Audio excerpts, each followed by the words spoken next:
أعوذ بالله من الشيطان الرجيم بسم الله الرحمن الرحيم ما تعبدون من دونه إلا أسماء سميتموها أنتم وآباؤكم ما أنزل الله بها من سلطان إن الحكم إلا لله أمر ألا تعبدوا إلا إياه ذلك الدين القيم ولكن أكثر الناس لا يعلمون. उसको छोड़कर तुम जिनकी बंदगी कर रहे हो वो उसके सिवा कुछ नहीं है कि बस चंद नाम है जो तुमने तुम्हारे आबा व अजदाद ने रख लिए हैं. अल्लाह ताला ने इनके लिए कोई सनद नाजिल नहीं की.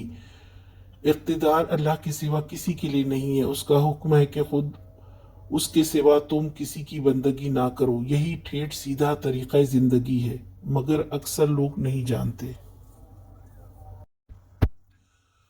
उन्होंने अपने साथियों से कहा कि ये जिनको तुम इलाह मानते हो ये कुछ भी नहीं, सिर्फ चंद नाम है जिनको तुमने खुद रख लिया है.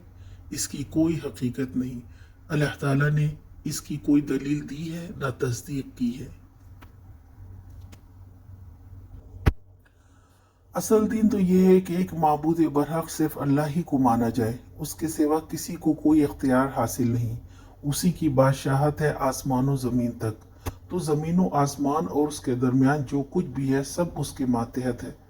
फिर इंसान कैसे किसी को रिस्क और किसी को बारिश का अल्लाह बना सकता है.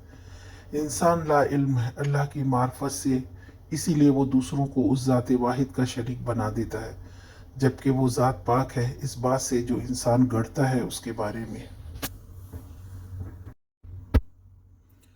आज का सवाल, यूसुफ अलैहिस्सलाम ने उनके माबूदों के बारे में क्या कहा.